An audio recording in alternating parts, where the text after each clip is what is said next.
use the chat window to ask your questions. Do you want to put up the first slide? Is there a slide? Yeah, let me get that put up right now. So if you have questions, put it in the chat window. So let's go to the next slide. I'm trying to figure out how to advance it. Sorry. It's cool. All right, very good. Ooh, we've already got one chat. We are recording this meeting. Yes, that's true.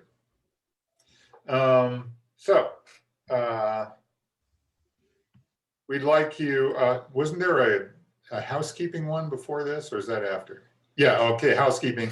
So here it is. There's where in case you're not familiar with Zoom, you can raise your hand. You can click on the chat and type in your messages, your questions in the chat window, and you can look at participants and so forth. Okay, next slide, sorry. So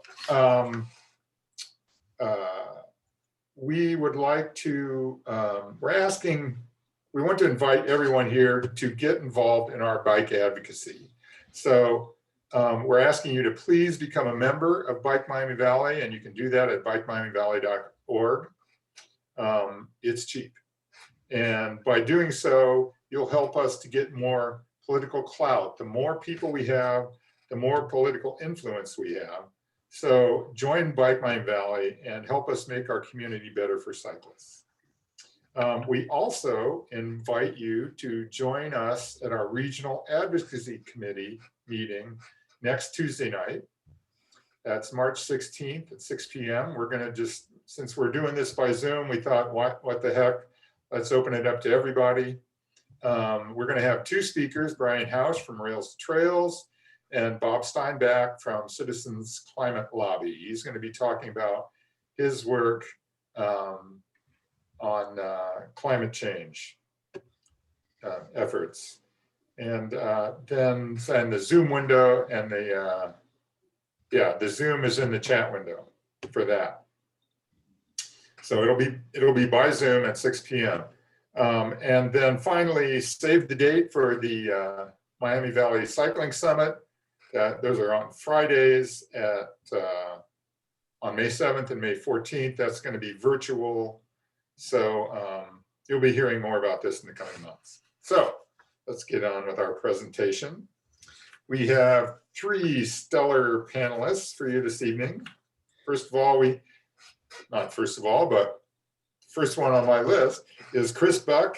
He's the Business Development Manager for Bike Miami Valley, so he's a staffer for us. Chris loves bikes and is particularly passionate about bicycle touring in your own backyard.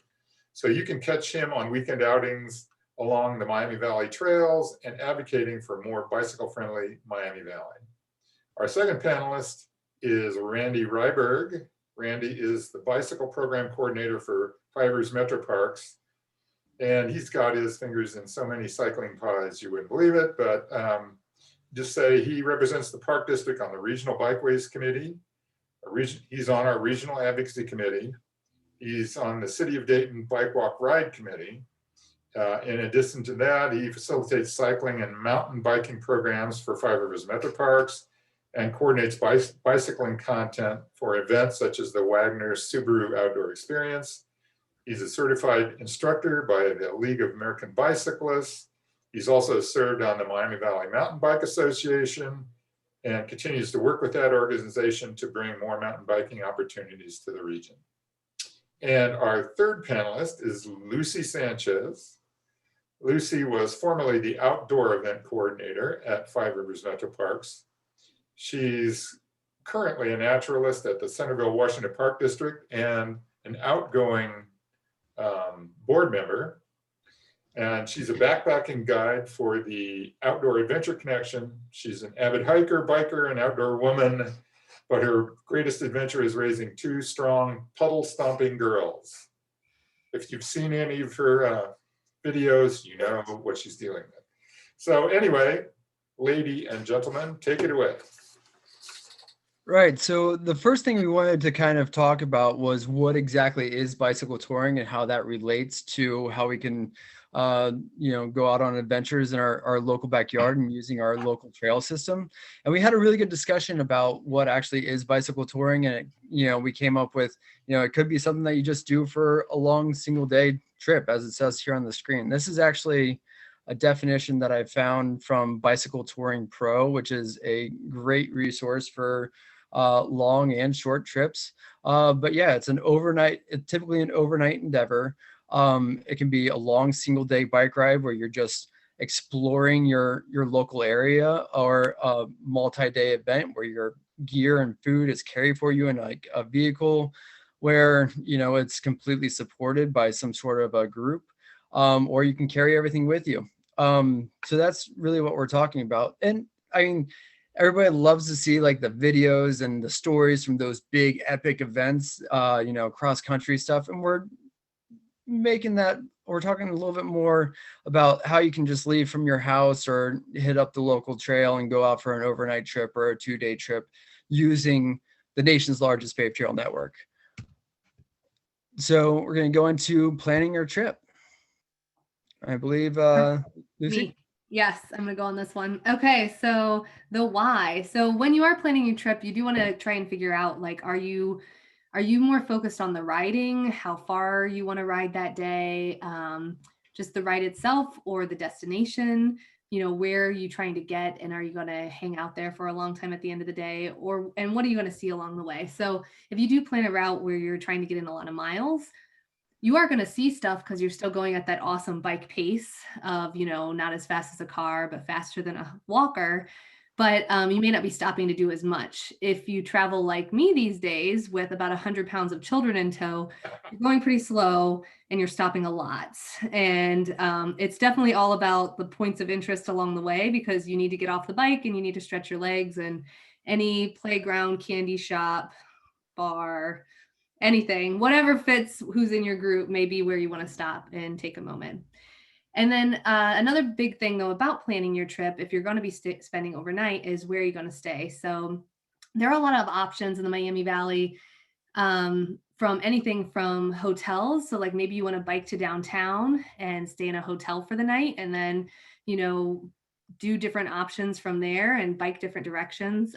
There's also a few trailside camping options. So Beaver Creek and Greene County Parks have several different options that are really good. And then there's also options like warm showers, Airbnb, or traditional bed and breakfast. So kind of just figuring out where those opportunities are along the trail. And then again, what kind of touring you're going to be doing. If you're going to be camping, you obviously have to be fully self-sufficient, have all of your tent and sleeping bags and all those kind of things with you. But if you're going to do, my first bicycle tour was actually on the Ohio to Erie Trail with my husband before kids. And while I had a background in backpacking and I had a lot of the equipment, I didn't really have all the panniers for my bike.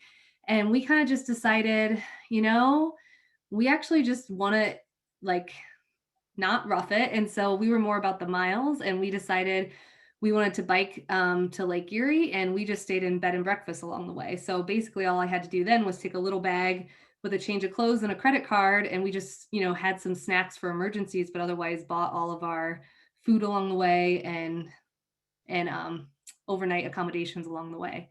So you kind of just have to decide what kind of tour you're going to do. And then again, what kind of tour is it? Are you riding to a certain location, having kind of a base camp, whether that's an actual camp or a hotel accommodation, and then, riding in just different directions? So any town along the Great Miami River is great for this. You could bike somewhere, park yourself like Miamisburg, bike as far north one day as you wanted and come back, bike as far south one day and come back, and just do a really cool area bike touring. So there's different ways. Another example is if you don't want to bike somewhere, you could drive yourself to a location and then set up a base camp and kind of bike an area and explore an area like that. So this summer, I had a group of friends who were disappointed that GOBA got canceled, and they had been riding GOBA every year for like 50 years or something. And so they planned a trip to Alum Creek State Park and just set up a whole camping weekend. And so we drove our bikes out there, we camped, and then they kind of had different bike itineraries, and we would just do like the Olentangy Trail one day, the Alum Creek Trail one day. So it's another way to go where you just drive, set up a camp and explore an area by bike once you're there. So different options. Yeah, and to that point, I hear a lot of people that travel from out of town that come to the Miami Valley and do that exact same thing. So it's kind of one of those things that we take it for granted because we're always here. But to what Lucy just said, there's a lot of people that do that same exact thing while they're here. Um, so there's a lot of great resources that we have.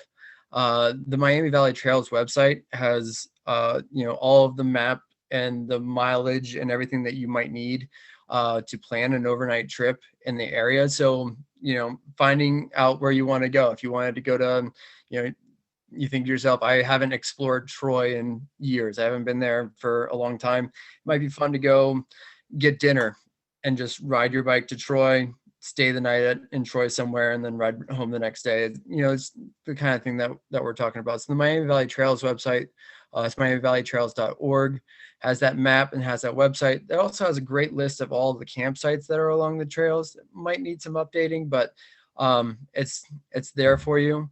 And then you have the other options like Strava, Map My Ride, and Ride with GPS that are great route planning tools that you can click where you want to go and it will give you the best route.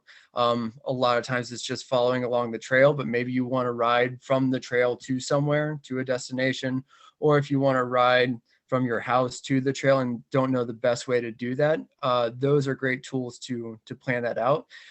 You can also, with Ride with GPS, at least it's not a subscription based for this feature, but you can take that that route that you make and download that onto your smartphone or your Garmin device. So if you have like 3 days worth of riding that you want to do, you can download all of those to your smartphone or Garmin device, so you don't get lost if you're staying maybe a little bit off the trail and the next morning you need to wake up and figure out how to get back. And then there's a couple other things that we wanted to talk about. If you've heard of the Adventure Cycling Association, they came up with a lot of great trails, or not trails, but routes and different ways for you to go out and try touring.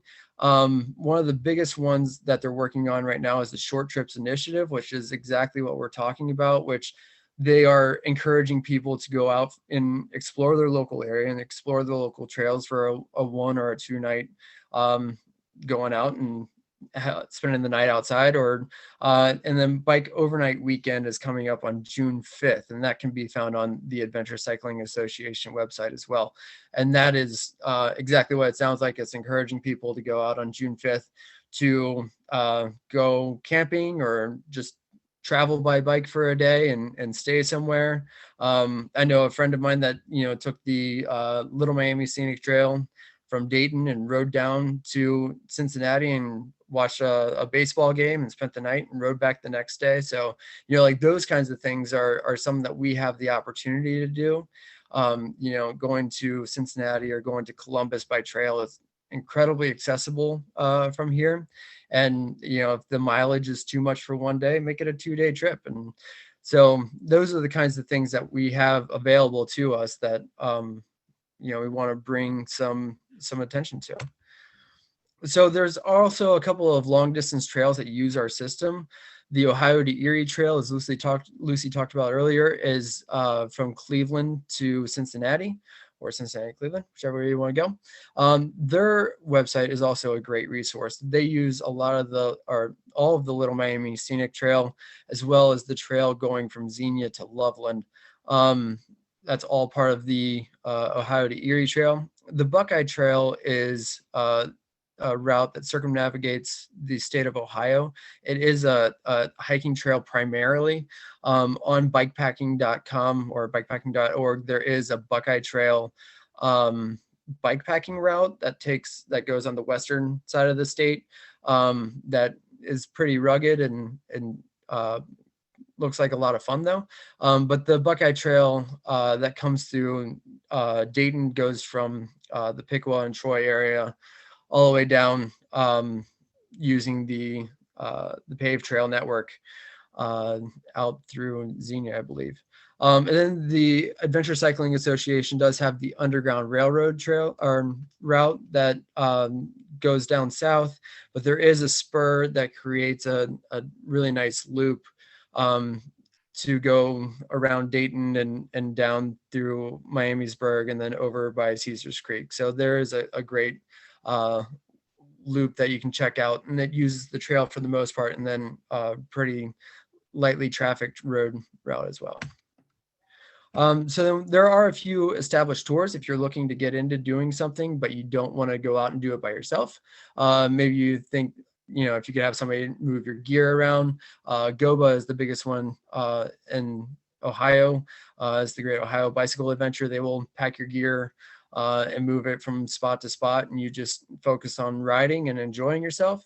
The Moffett Memorial Ride is a ride put on by the Ohio to Erie Trail Association, where you will ride the entire Ohio to Erie Trail with a big group of other people. Zoba is the Across Ohio Bicycle Adventure, I believe. It's like GOBA, where you're traveling around the entire state. And then the Ohio Bicycle Federation calendar is a great resource to find other rides and adventures and stuff like that you can put on your calendar. Let's talk about gear.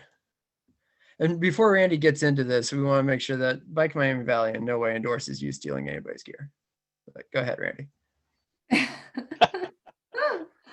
I was like, wait a second, what are you going to say? Gear is probably what most people have the most amount of questions about bicycle touring.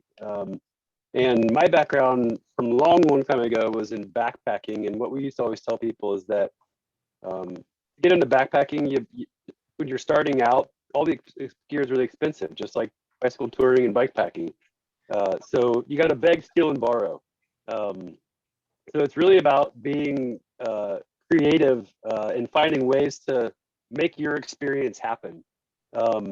These two photos that you see here, on one side is the kind of traditional road bike or touring bike with the bicycle touring setup that fully loaded look that is very familiar to folks. And the other picture is kind of the newer style bike packing setup. So it's really both ends of the spectrum as far as gear goes and how you can haul your stuff.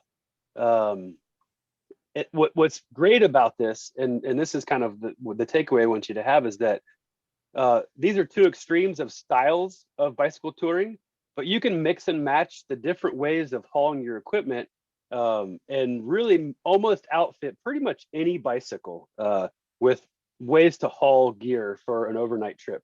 You can use a combination of traditional panniers and racks, or more of the more modern bike packing bags, and you can get pretty much any bike outfitted. There's always going to be limiting factors, like if you have a really lightweight road bike, you don't want to overload that with too much weight, because you can start doing things like cracking a frame or breaking a spoke. But if you are creative with how you haul your gear, you can make it work. And especially if you're looking at just doing something right here in the Miami Valley, going on a quick little overnight, you really don't need a whole lot of stuff. The other thing you can do is you can kind of make your own way. You don't have to go out and buy a bunch of stuff that is specific for bicycle touring or bike packing. A good friend of mine, his first long trip he rode from Cincinnati to Fayetteville, West Virginia, and he carried everything in a backpack. It was miserable, and he admitted it was terrible, but it was fun, and he did it, right? That's the point. He got out and had a really great experience while being miserable. People have done all sorts of things to strap equipment and gear onto their bike. So tents stuff into a long bag that can fit perfectly on flat handlebars. So you could, a couple straps or some bungees and strap that thing onto your handlebars. You can take a sleeping bag and stuff it into a stuff sack, and with some straps, strap it to your seat post. That's your sleeping system right there, attached to your bike. Don't let not having this equipment or this gear, the things that you need to get out and experience bicycle touring, prevent you from doing it. You can ride to a friend's house and all you need is your bike, and you can sleep at your friend's house and then ride home the next day, and that's bicycle touring. Like Lucy said, when her and her husband did the trip a few years ago, they stayed in bed and breakfast. Very minimal equipment. If you're already out cycling, you have most of the gear that you really need. And you don't have to have a specific type of bike. You don't have to have all the specific gear. That we're going to get into answering questions here soon, but I'm going to make a shameless plug because Fiverr's Metroparks is offering some bicycle touring programs coming up in the next few weeks. And they really will dive much deeper into the specifics of different types of bikes, different types of hauling system, different things to consider taking with you when you're on your trip. If you've ever been camping before and you want to go kind of the route of roughing it, you're already halfway there. You really are. So that's all I got for gear. And I think if I'm not, we're going to get right into some questions. All right, thanks you guys. So type your questions into the chat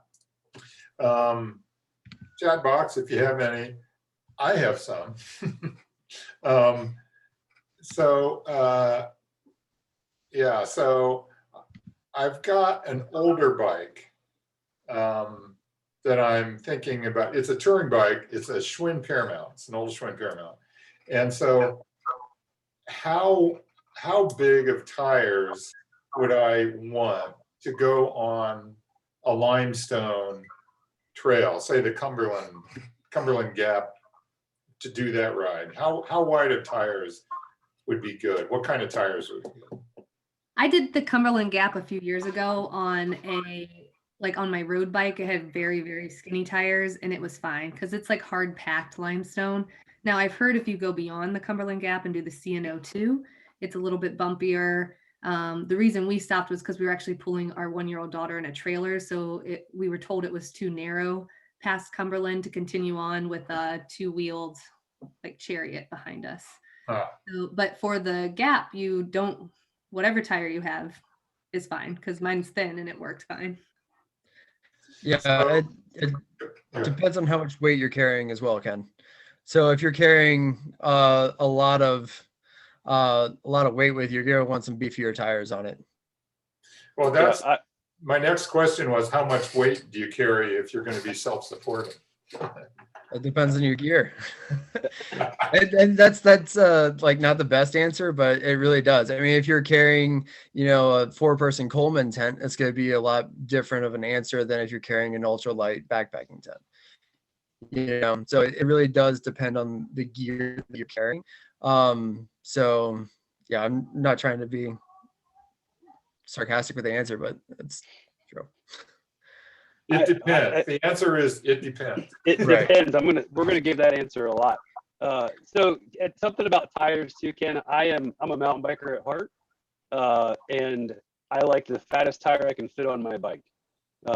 And aside from having a bigger contact pack, so getting better traction, that sort of thing.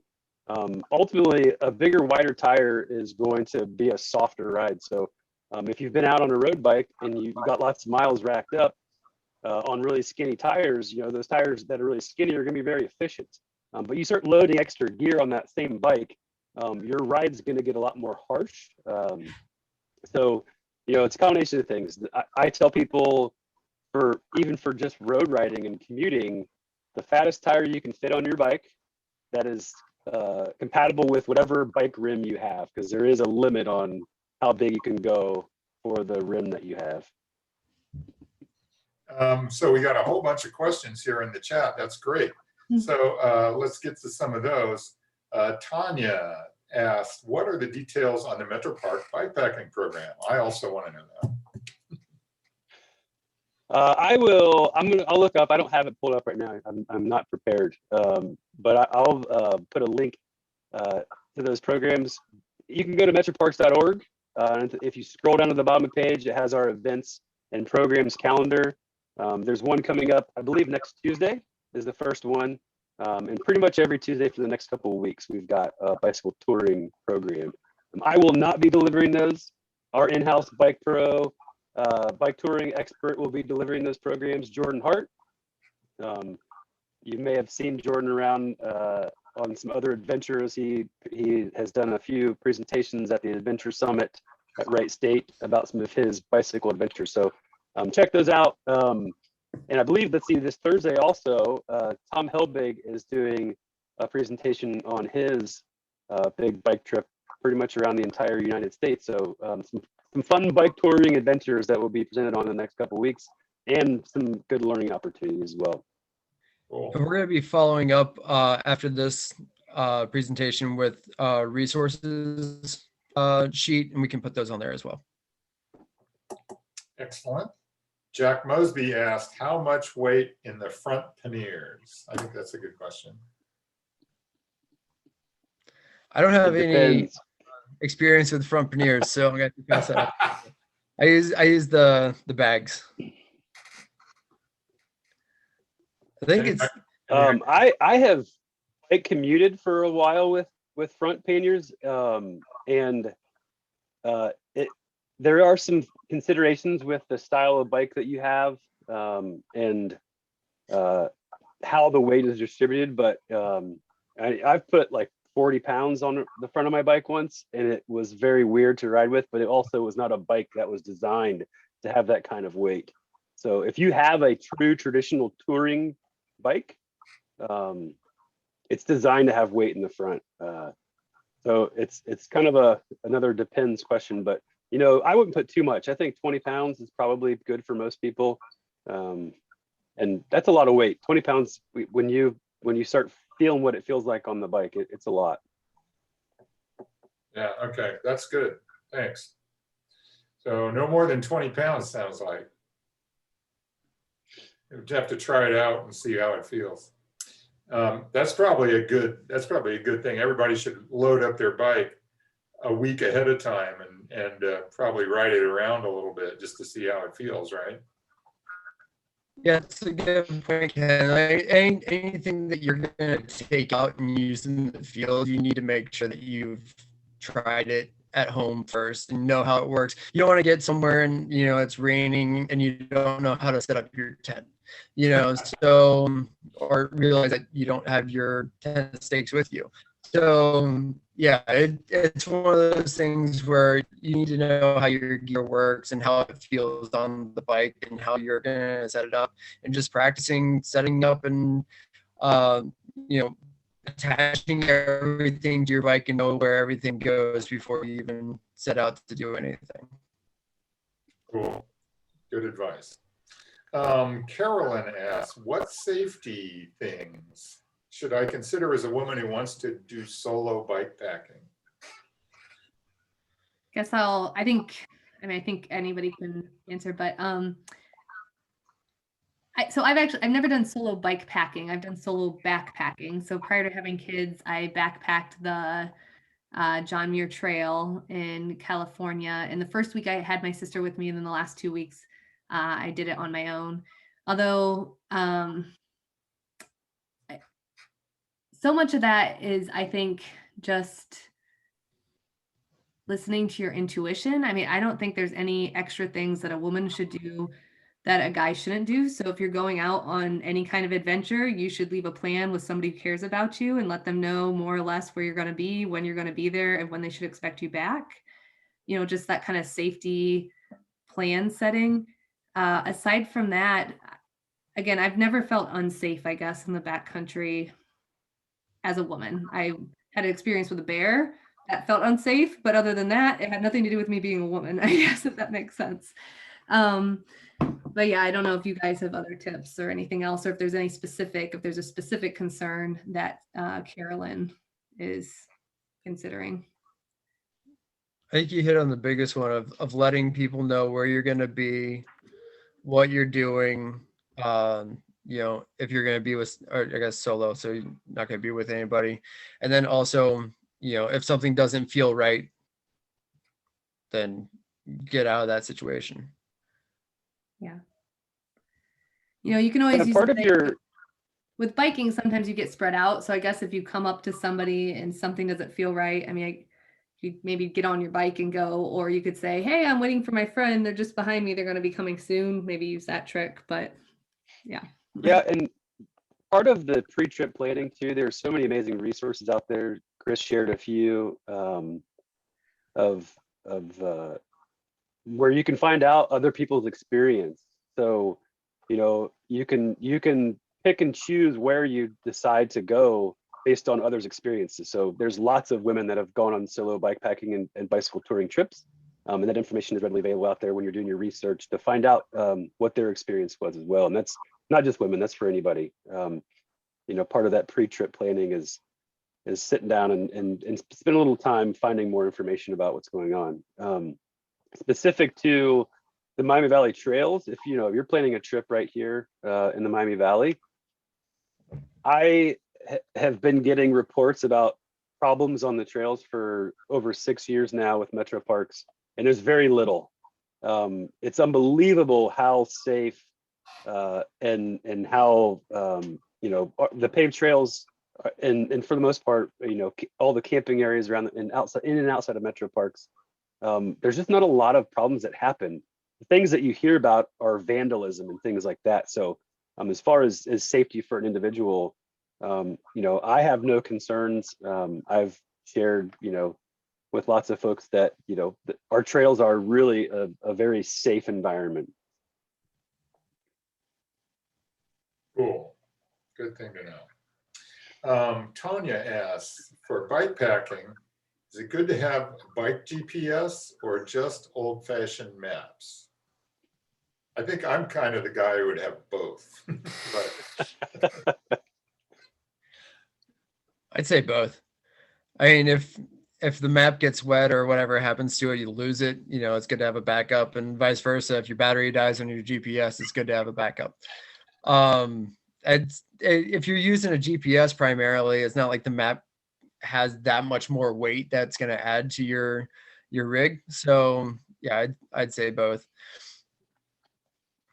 There are some bags, some bike touring bags that have a nice plastic top to them, so that go on the handlebars, so you can throw your map in there.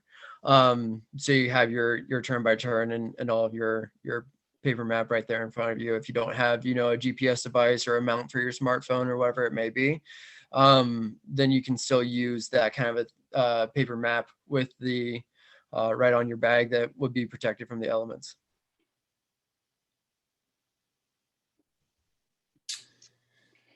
cool. Brent asks, any experiences and suggestions for cold weather like sub-freezing bike packing? Brent, yeah. Gung ho. I mean, layer obviously is the best thing to say. The first trip that I took my son out on, he was 3 at the time. We woke up and there was frost all over the ground, so it got a little bit under freezing that morning. So it was chilly. But we were layered up. He slept great. He did a great job. So just packing a lot of layers. You don't want to like a big roomy tent in that situation if you're camping out, something that's not, you don't have to, fill up with hot air. So something a little bit smaller if you have that option. But yeah, I'd say the layering is the best route, and not wearing cotton, using some sort of a wool layer is probably the best bet, especially for sub-freezing. The merino wool that doesn't, that's going to wick the moisture away and it's not going to stink for days. And then after that, any sort of material that will wick moisture away from your body while keeping you warm. Yeah, I haven't done any really cold weather bike trips. I lived in northern Minnesota for 2 years, and did some camping when it was pretty cold out. Chris hit the nail on the head, lots of layers. I think the other thing is controlling your sweat. So, it might mean not riding as hard, as fast, but as soon as you start to build up some sweat, that is going to get you cold. It's going to keep you cold. And unless you change your clothes entirely, which is just more stuff to haul with you, it's going to be really hard to stay warm. So, that's the best tip for really cold weather adventures and overnight stuff. And I think, Lucy, did you have more to add? I was gonna mention the sweat thing too with layering and making sure not to sweat, but then just also the one nifty thing they have is I know my hands and feet are usually the things that get coldest fastest. So they do make, pogies and basically giant mitten things that attach to your handlebars so you can still get to your brakes and change gears that keep your hands warm. And for your feet, you could even put like a plastic bag between, like a liner sock, a plastic bag, and then your warm sock on to kind of keep the sweat from getting to all of your socks as well. So sort of a windbreaker as a cheapy thing for your feet. Yeah, the other part about your feet too is you want to make sure that your socks are not too tight because that will cut off the circulation. Your feet will get frozen no matter how warm they actually are. If they're cutting off any kind of circulation, this is an issue that I have with like smart wool socks, for example. They always cut off the circulation of my feet. My feet will always freeze. So just making sure that your socks are, warm and also kind of not loose fitting, but, are definitely not cutting off the circulation to your feet. Okay. So Paul asks, what is the underground trail like, flat or hilly? So the loop around Dayton, if that's what he's referring to, the Underground Railroad bicycle route alternate around Dayton is essentially our trails. So it's pretty flat, right? It's the Great Miami River Trail from a little bit south of Miamisburg up to Dayton, and then the Creekside Trail or Mad River / Creekside Trail out to Xenia, and then south on the Little Miami Trail until you get to like Waynesville, Corwin. And then there's a road ride to connect the two. And that I would say has a little bit more hills. Anybody who maybe does country road riding in the south and around here probably maybe goes out on some of those roads sometimes. So there's a bit of undulating hills there, but 90% of it is flat trail. And then a little bit is slightly more challenging. Now, if you're talking about the whole Underground Railroad route, like from Canada to Alabama, I cannot speak to that. I'm sure there's a little bit of both. I don't know. Well, I was just interested in, I think there's two parts in Ohio, right? Is there two parts in Ohio of the Underground Trail or just one? Oh, yeah. So the full There's Underground Railroad bicycle route goes from Alabama all the way to Canada and essentially traces the route that the slaves traveled to reach freedom. And it goes through the state of Ohio. So there is the route, and it basically follows the Ohio to Erie Trail. I think it might be exactly the Ohio to Erie Trail through Ohio. However, Metroparks worked with the Cycling Association to add an alternate route a few years ago. And so before, it just stayed on the Little Miami Trail and went right past Dayton and never came over to Dayton and Miamisburg and kind of hit up those historical things. And now there's an alternate. So if you are riding the entire Underground Railroad bicycle route, if you would like, you can take this little bump out and see some other history, cool cultural things, the cool towns that are the Miami Valley, and come back. As a local tourist, if you're not looking to do 2,000 miles of bicycle touring, it makes for a really nice little loop of about 70 miles to do right here locally. So I'm not sure which part of that. And maybe there's another alternate in Ohio. I don't know. But again, the Ohio to Erie Trail, I think, is our Underground Railroad bicycle route through Ohio. So I just popped the link into. How long is the trail in Ohio then, mileage wise, for the Underground Railroad? So the main route, if you stick to the Underground Railroad route, does follow the Ohio to Erie for the most part. So it's what, about 300 miles. 326. Oh, okay. The local route is called the Great Miami Riverway Alternate. And I helped develop that route. I just put a link to Metroparks website with some other information about touring. So anyhow, it's about 68 miles total. I rode it and clocked 70 with a couple little side trips to pick up some stuff. And of that route, the local 68-mile route, only 12 miles of it are on road. The rest of it's on trail. So it's a really great beginner friendly experience. Lucy, you did that not long ago, right, with your family? Right. So this summer, kind of same thing, pandemic, trying to figure out what we're doing. So we did local touring, and my family, which is me, my husband, and my two daughters who are 5 and 3, did that 70-mile loop. And we also did it with another family friends of ours who are like in their 70s, and their son who's our age. And so it was great. We did it in 2 days. So for some serious riders, 70-mile, you can do 70 miles in a day, but we had kids and we were slower traveling. And so we divided it into 2 days and 2 35-mile days, and it was perfect. We camped at the campground in Beaver Creek, or not a campsite in Beaver Creek at, Chris, I always forget the name of this park. Community Park. Community Park. Chris gave us the intel. It was fantastic. It was like $5 to rent the site. My older friend did not want to camp, so they actually rode on to Xenia that night and stayed at a hotel. So they had a few more miles that day. Theirs wasn't quite as evenly divided, but she got to stay at a hotel, which she loved, and then had to sleep in, which she also loves. So we made it work for everybody in our group. I think I know who that is. Yeah. Okay. Good. Great. So Chris asked. Thanks for all the input on that. Yeah. Chris asked, is GOBA happening this year? And I usually go on GOBA. It's not happening this year. I just looked it up. It says June 19th to 26th. Did they cancel it? I got an email that said it was canceled. Yeah, I think they're doing kind of an alternative version. It's a virtual. And you can. Jordan was just telling me about it because he got an email about it as well. I can explain that because Ken and has been doing it for many years. My wife and I have been doing it for many years. Hi, Lucy. Hi, Ken.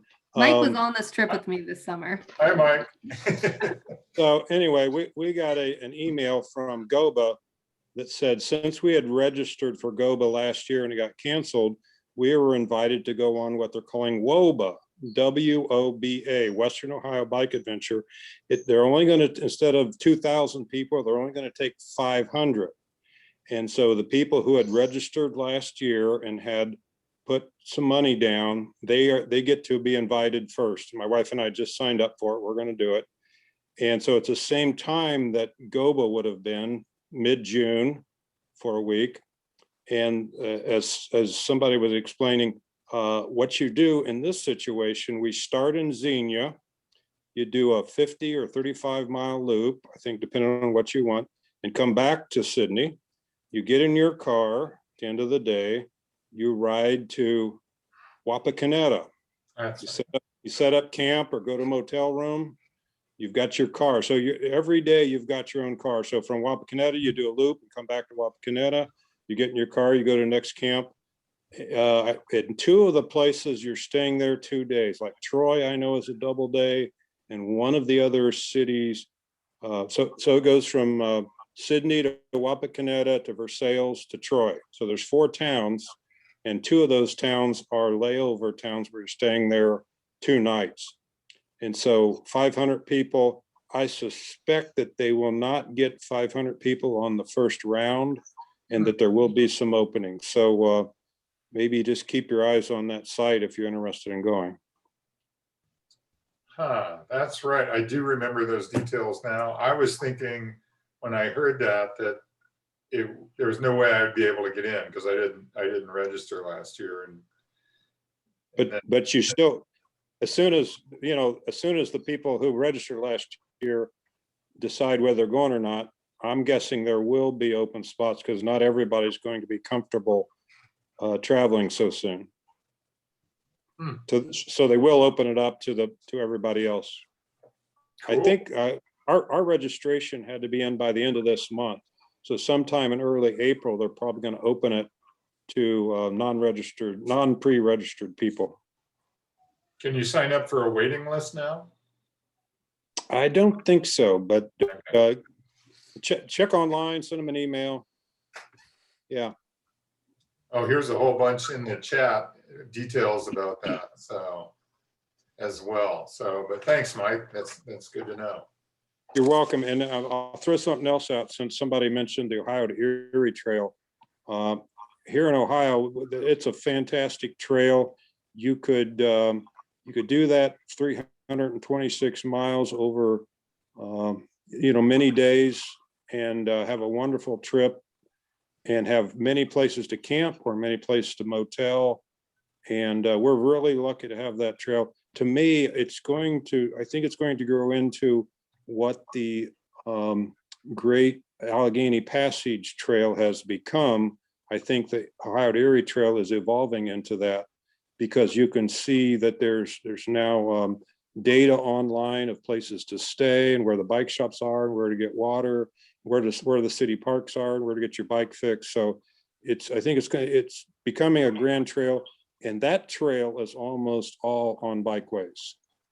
It's almost, I'm going to say maybe 30 miles is on roads, but it picks up the bike paths and goes through some really cool spots. And so, yeah. Nice. Yeah, they're doing a really good job marketing that recently, which is really helping their numbers go up. And they've done a couple of like Zoom calls this year on how to ride the trail and what you need to know about it. So yeah, they're really doing a good job picking it up and getting more people, letting more people know about the trail and getting its name out there. But I agree with you. I think it's on its way. Cool. So we have another question from Carolyn, and she's asking, what would you recommend for a really lightweight tent for bike packing? There's actually 3 questions here. And does the Metroparks have tent rental? And if not, does anywhere local have tent rental? So there's 3 questions. Where do you? I'll throw out I love my Big Agnes solo tent, and I can't remember exactly what the name of it is, but I took that when I solo backpacked the John Muir Trail, and it's fantastic. It's light again. So if it's just you in a tent and you want a solo tent, that is an awesome tent. But everybody else. I recommend Big Agnes tents. One, their customer service is amazing. They are on the higher end side, so they're expensive, but they're amazing tents. And I think it was last year, maybe the year before last, they actually just came out with a lot of their ultralight and lightweight tents they offer in a bike packing version. So they basically made the poles collapse into smaller sections so they fit inside bicycle touring bags and bike packing bags a little bit better. So Big Agnes is definitely something to check out. Currently, Metroparks does not offer tent rentals. It is a product that we're looking at offering in the future. But Great Miami Outfitters offers tent rentals, and I believe they rent Big Agnes tents. So definitely check out Great Miami Outfitters. As far as other brands that make really lightweight, there's so many really nice lightweight tents out there. My experience is mostly with Big Agnes, and I recommend them because, one, it's a great product, but 2, their customer service is phenomenal. We've had tents that have had issues, and they send us a new tent in a short amount of time or repair things. So that always, for free, is a really great brand. I'm also going to suggest going to Great Miami Outfitters. They do carry Big Agnes, and they also carry Nemo, which is another good brand that you can get an ultralight tent. And I'm going to throw out one more thing. If you're comfortable getting into a hammock is a great way to go super lightweight and not have poles to worry about at all. So I really like my Hennessy hammock. Everything is all wrapped up there. There's a bug net and a rain fly for it. So it's fantastic. It's lightweight and it's easy to pack. And I'm gonna throw a bone. If you like really, really super lightweight camping, you should really talk to Mike Finelli because he has his own custom built. He made it Silnai tarp. You're out in the open, but it is as lightweight, I think, as you can get. A tarp or a bivy sack. Yeah. Yeah, actually, Mike converted me to tarps. So I have a backpacking. For one thing, I'm kind of a tall guy. I don't fit into solo one-person backpacking tents. I can't get into those. So a tarp really works for me, and it's really lightweight. So that's another option. Let's see. It looks like Carolyn asked a follow-up about a hammock. What if there's no trees? That can happen.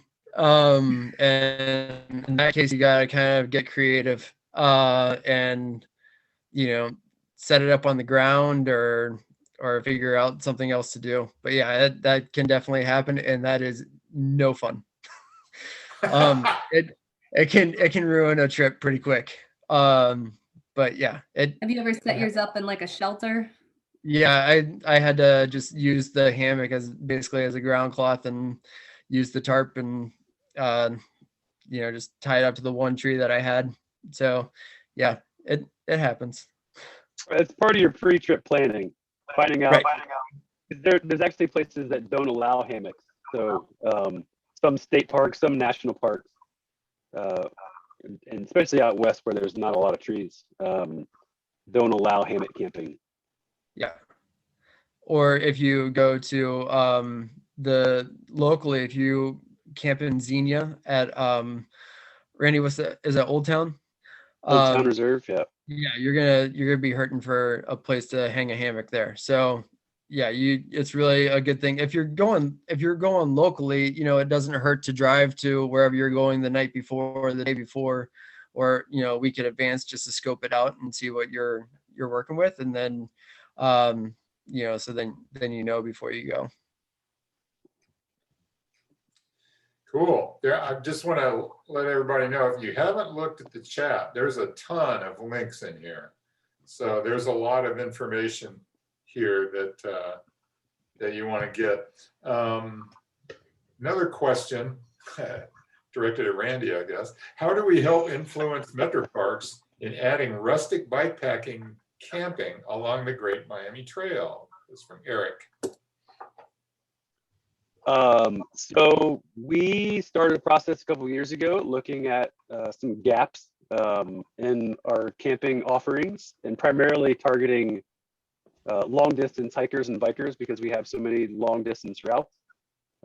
So one being the Buckeye Trail that comes down through Taylorsville, heads south into Dayton, then heads east out to Eastwood and beyond.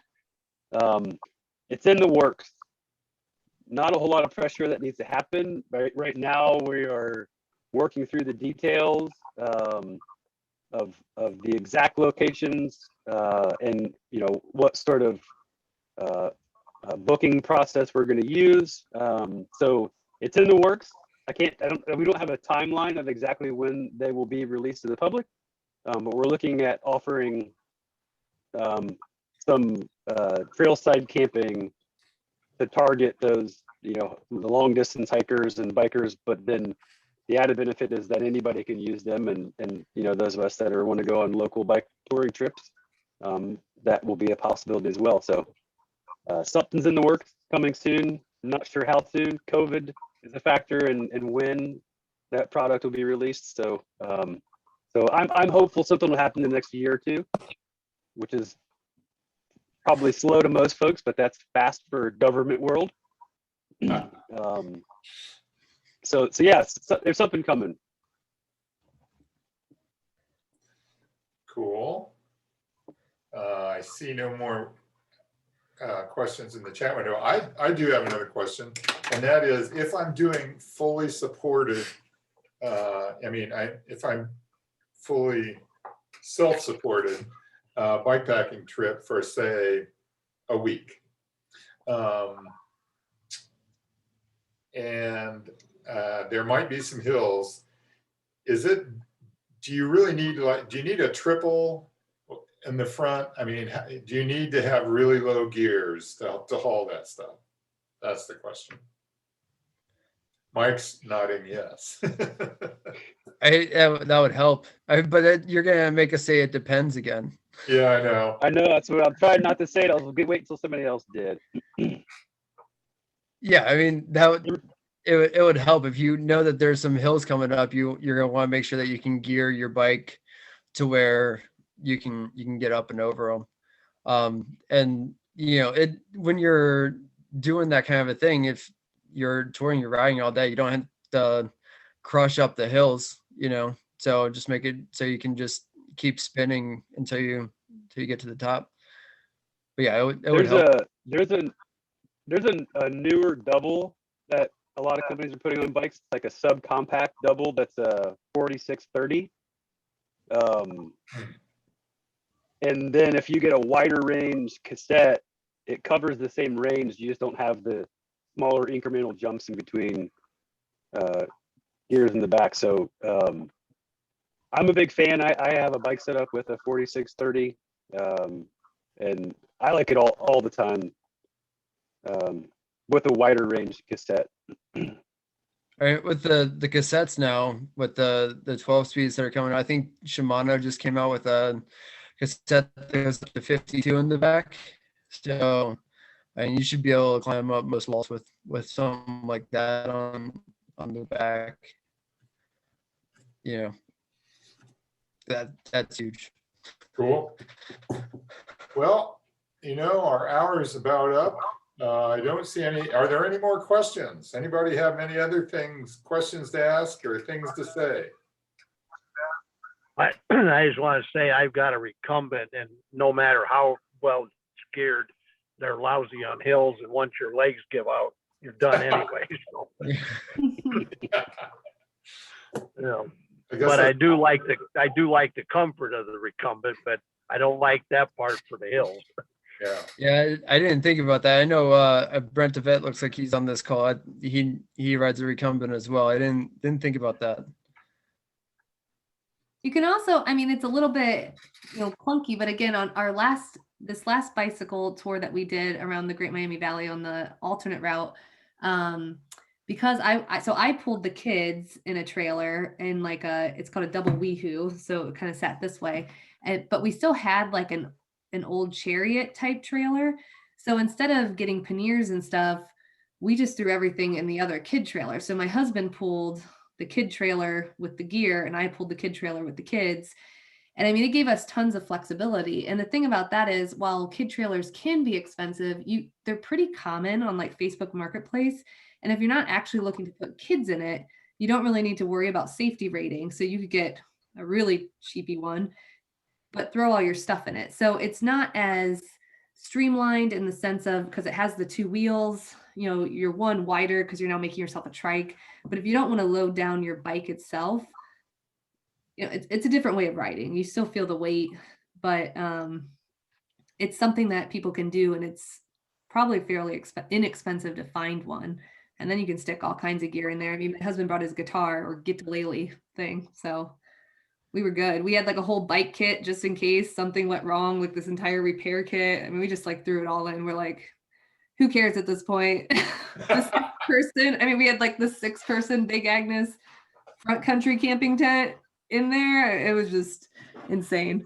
So anyways, and then the last point is, I know when we were planning for this, and I'm not sure that it came up, but if you're looking to do your first bike touring trip and you've never done it, one of the best ways is just call a friend and bike to their backyard and camp. If you're looking to camp or stay in their living room or whatever, and just kind of test out your gear and try it out, because it's fun. It's a cool way to see your community, go somewhere. It still feels like a trip. It is a trip, and come on back. So great way to test stuff out.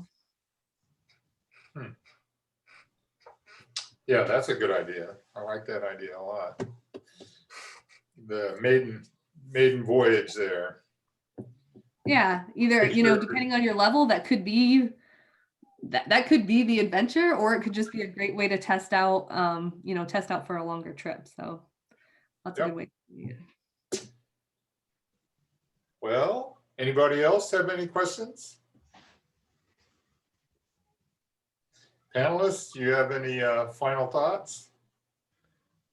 One thing that we didn't talk about that we did bring up, we had a pretty lengthy conversation about when we were planning. If you're going to, Bracy just asked a question. That's a good question, Bracy. If you're going to park somewhere and then ride and you're not sure where you can park and leave your car overnight, always best practice to call wherever you're going to be parking. Like if you're going to be parking in downtown Miamisburg, for example, you're going to want to call the Miamisburg Police Department and, say, hey, I want to leave my car overnight somewhere. Where can I do that? As opposed to just doing it, because coming back to a parking ticket or something like that will not be a great way to end your trip. So making sure that you know where you can park for free is a good way to, just something to do. And then Bracy just asked any comments about charging electronics. There's a lot of portable power banks out on the market right now that are really great for charging electronics. The big one that I've been seeing a lot of people use is a Anchor power bank. You're looking, depending on how long you're out, if you're out for one night and you're charging your phone, something like a 2500 milliamp battery would be fine. Anything more than that, you're going to want to look at like a 10,000 milliamp or larger. They're not very big and they charge your devices pretty quickly, assuming it's a USB device. If you're looking into, there's a lot of different hubs that you can put on your bike that you can create the power as you're pedaling.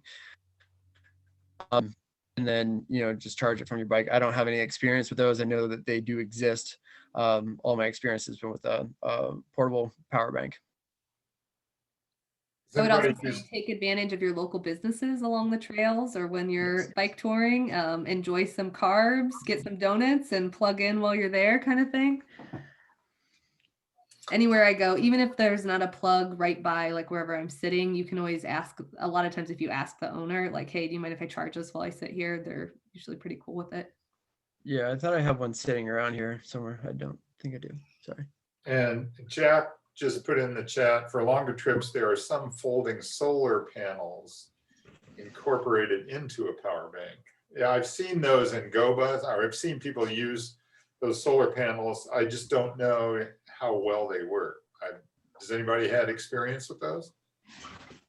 I've read a lot of reviews about those. I know at Great Miami Outfitters, they do sell the Goal Zero. I believe it's like the Nomad or something like that.